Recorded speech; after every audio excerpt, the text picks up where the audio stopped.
This is Janet Peterson, new student teacher. She has been with this 5th grade class for just a few days. It's a Friday afternoon, the end of another school week, several weeks after that first day when Miss Smith, the regular teacher, greeted the children for the first time. Since the first of the school year, Miss Smith has come to know each of her children as an individual. This has resulted not only in a relaxed and friendly classroom atmosphere, but also in more effective teaching. Robert, friendly and sociable.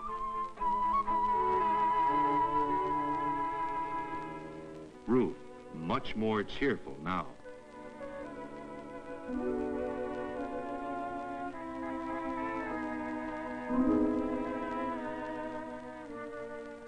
And Mark, bright and alert. Elizabeth wants to stay and help after school. Miss Smith thanks her, but explains there's nothing to help with this afternoon.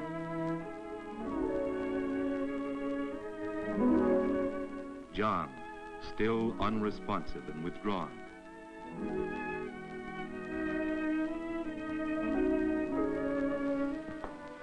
Let's sit down, shall we?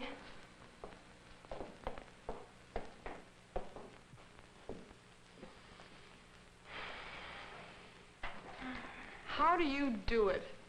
How do I do what? How do you get to know the children so well? Which child? Well, all right. How did you find out about Robert? Begin by using your eyes and ears. You see him, for instance, in the reading circle, struggling with material that others read easily.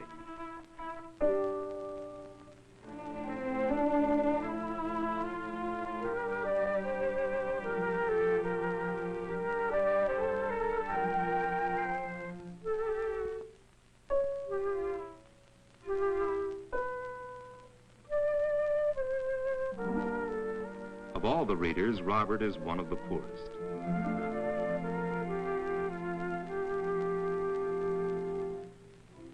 Before the class begins, when no one expects to be watched, you watch. You find a few of the children isolated, a few more talking in pairs, and then a cluster of the really popular children. And it is here that you discover Robert. Robert is popular with his peers, and this is something. You look through Robert's cumulative record file. Health, normal. Grade level achievement in reading, very low. All his academic performance low, as you had observed in class. His educational age is low, but then so is his IQ, as you might expect.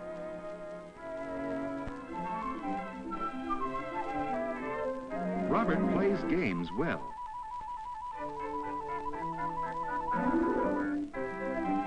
Physically and with his hands, Robert shows up better than he does in more formal aspects of schoolwork. You remember another child's remark that Robert is good with tools. Academic tests never reveal a complete picture of the child's potentialities. Robert, with his limited powers of intellectual achievement, nevertheless has much to contribute to a unit on transportation.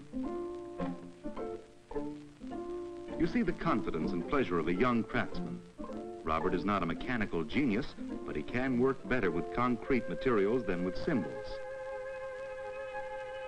Here is our pattern, and we build on strength.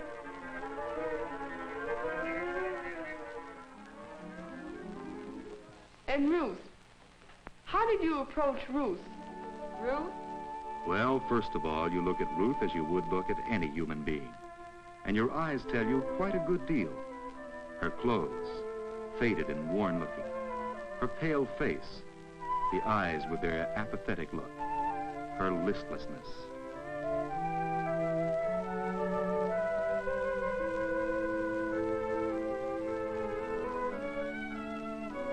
And then you find things out from other teachers. You pool information with these teachers. You compare notes on brothers and sisters from the same family, from the same child whom other teachers have had before. You know Ruth's mother is dead, but you know little else about her family. You discover that Mrs. Ellingwood, who had Ruth last year, has visited Ruth's home. She describes the poor neighborhood and the run-down condition of the little house where Ruth lives with her father and baby brother.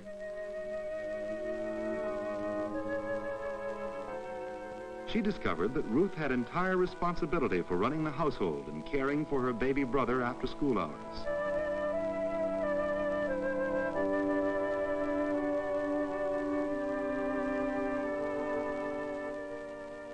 You look up the records on Ruth. You find that her IQ is normal, but her academic progress considerably below that of other pupils with comparable intelligence. After noting her poor attendance in previous years, you check the health records and find indications of illness and frail physical health. So you make a date to visit the school nurse to consult with her about Ruth.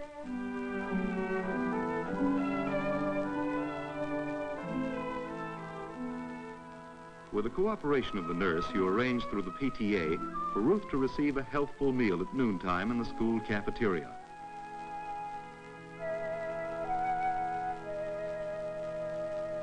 And then you do something else, which is a kind of observation, but under controlled conditions.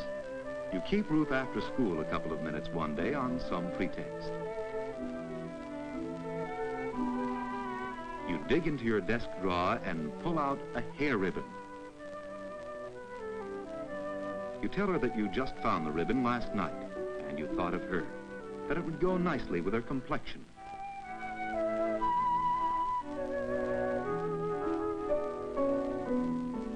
You tell her how pretty she looks.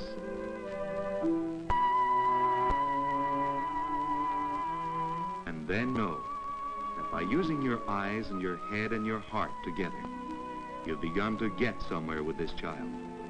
You know that she knows that she has a friend, and that's the beginning for Ruth. Tell me about Mark. Mark? You remember an arithmetic test you gave the class not so very long ago. Everyone settled down, and it seemed that they had just gotten well into it.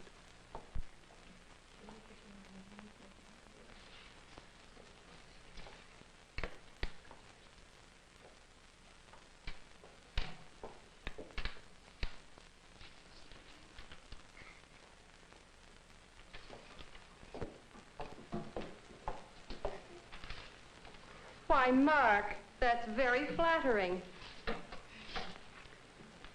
May I have it? I'd like to add this to my collection.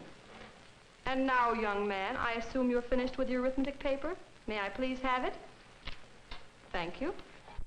And you discover that your assumption was correct. Mark is finished, and without an error. Right there was the nub of your trouble with Mark. He was 7 jumps ahead of the rest of the class, and sometimes a jump or 2 ahead of his teacher. All his class work is flawless, with a quality of ease about it, which is amazing. You have consulted the records on Mark, but they only confirm what you have gathered without them. You look at Mark as you have looked at Robert and Ruth, and you see that Mark is a very popular child. So popular, in fact, that his influence over others is not always desirable. Something happened a couple of weeks ago which brought this out. You had noted it down in the behavior journal.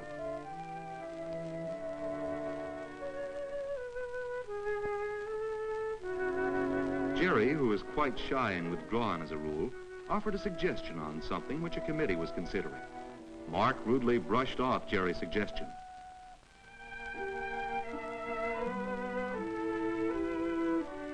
It wasn't too practical an idea as you happened to overhear it, but Jerry deserved better treatment. You could see the effect on Jerry, and so there was only one thing to do. Interrupt Mark and check his rudeness.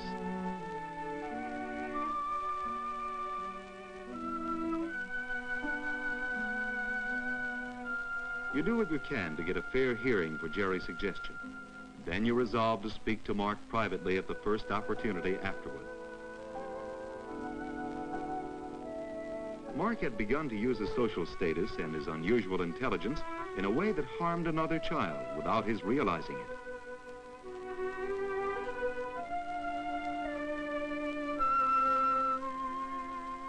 The arithmetic test had been typical also. He had finished so far ahead of the others that he had had time to bother and distract them. You made an appointment to talk with his mother and father. You had to reassure them that you had not come because Mark was doing poorly or because he had been bad. You explained the problems of creating a challenge for Mark. School was too easy for him. You showed them samples of his written work, especially in arithmetic. He could do schoolwork now at an 8th grade level.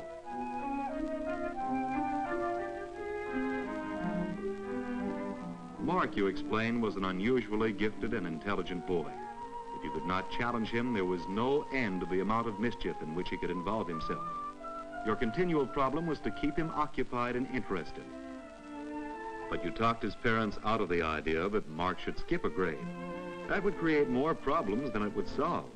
And at any grade, the problem would remain essentially the same. Things had to be found which challenged Mark. Mark's father, who was an engineer, told you about Mark's interest and activity in photography. Together they had built a darkroom, and together they had learned the many steps involved in making a photograph. Each picture was theirs, the product of a joint project.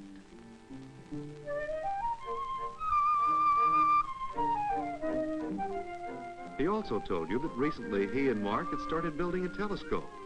This had aroused in the boy a considerable interest in astronomy.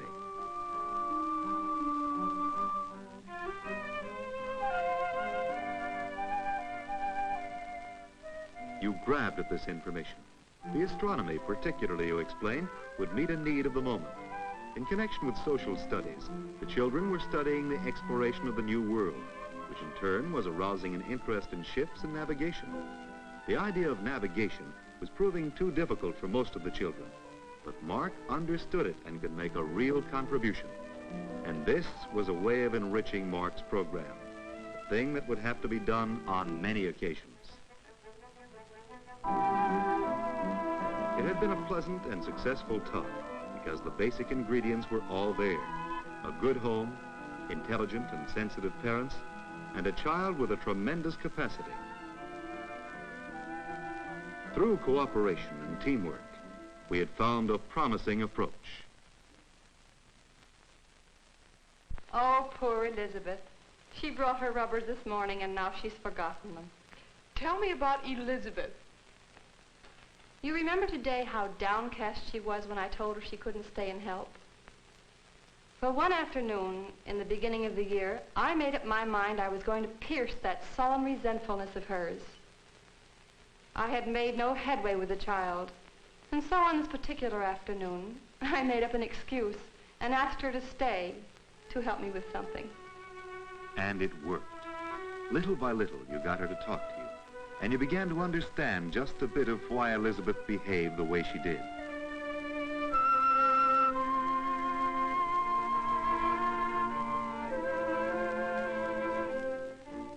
Elizabeth volunteered several times afterward to stay and help.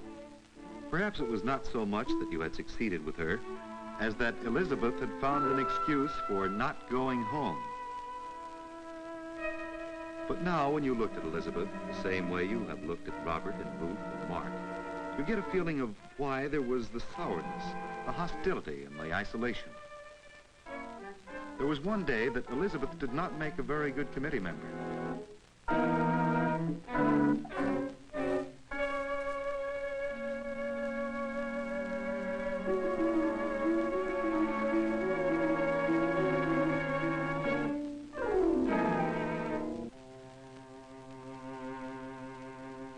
Anger with sudden explosiveness. You could see no reason at first why she did it. Then you remembered that that morning Elizabeth had told you that her parents had been fighting. You'll take that dress back tomorrow. I will not. That money was for the rent. You stole it like a common thief. How dare you talk to me like that? Tell it to the landlord.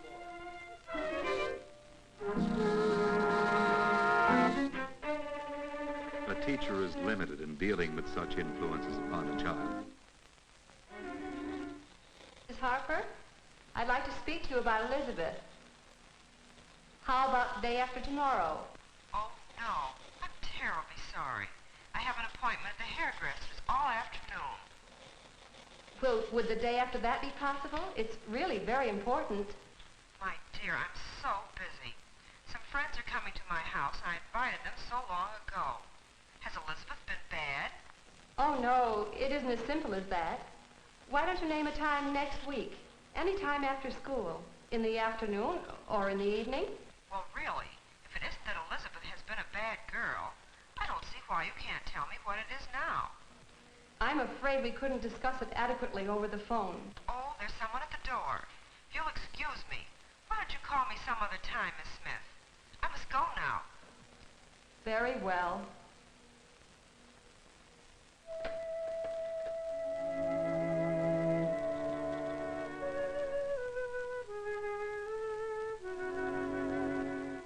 You had tried to see her mother before. It was no use. You decided that this problem was too complicated to handle alone, and that you needed special help and advice. Now, tell me about John. You remembered when you saw John that first day of school. He was so small you thought he had wandered into the wrong room. Oh, he's in the class. That's John Cooper. Of all the children, little John is one of the biggest problems. There was always the feeling of something missing from the pieces of the puzzle.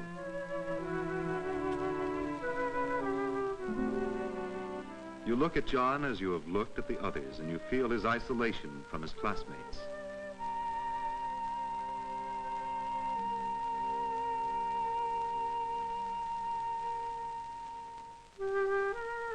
He has as much difficulty with school as Robert, but the differences between the two boys are striking. In athletics and physical activity, for instance.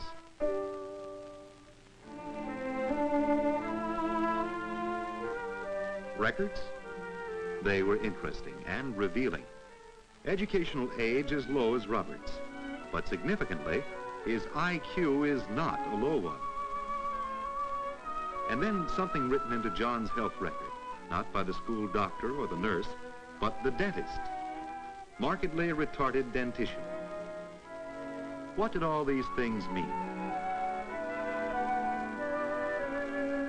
Further clues emerged as you talked with other teachers. When he first came to kindergarten, his mother had to take him home again after a short time. It had been decided he wasn't ready yet for kindergarten. His first grade teacher remembered finding him away from his fellow first graders, playing with kindergarten children. Certainly not typical behavior.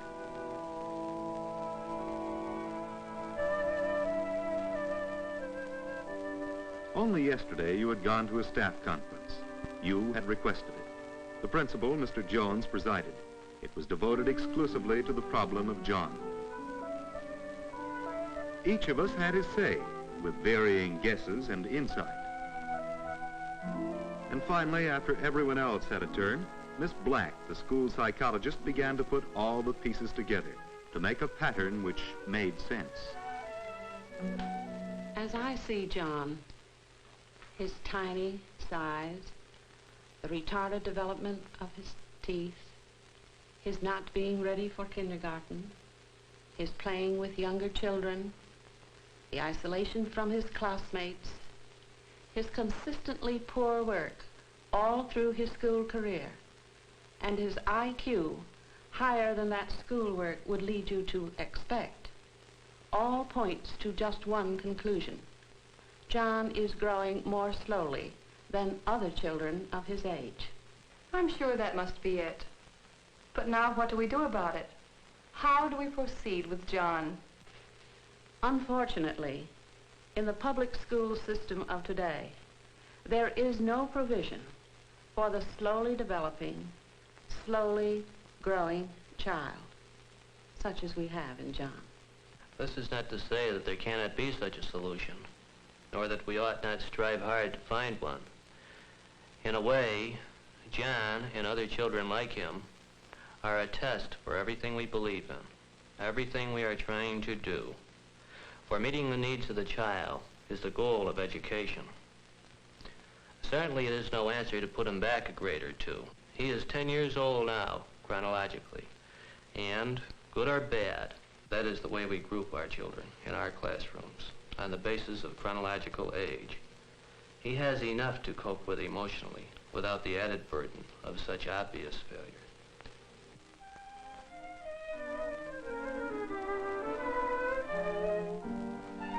Could we go over all of it briefly so I can be sure to get it all down? Certainly. First, there is observation. A teacher must use her eyes and ears.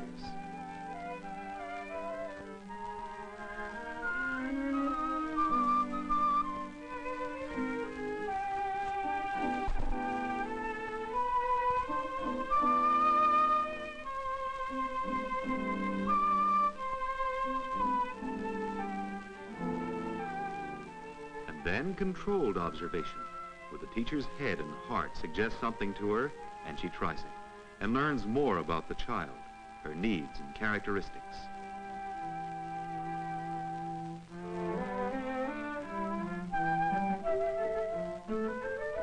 The records on all of the children. You find out what their IQs are, their educational ages, other teachers' notes and observations. You check their health records. The behavior journal, a valuable aid in revealing to a teacher the pattern of a child's behavior from the bits and pieces of her isolated observations.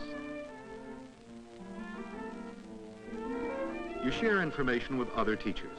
Compare notes on brothers and sisters in the same family. Discuss the same child when the other teacher has had the child previously. You try to arrange interviews with parents. This is not always possible, but you try when a parent interview is indicated. When they are successful, parent interviews can provide the basis for the sort of teamwork sometimes necessary and always helpful in dealing with the problems of children. You arrange for a staff conference with a particularly difficult problem so that several minds can go to work on it.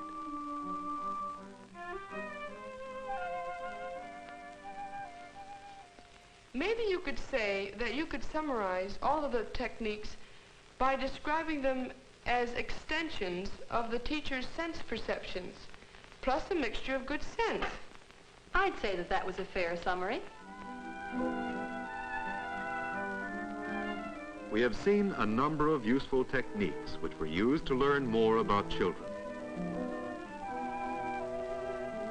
In the end, we must admit that the experience and resourcefulness of a good teacher cannot always be conveyed in a book or a film.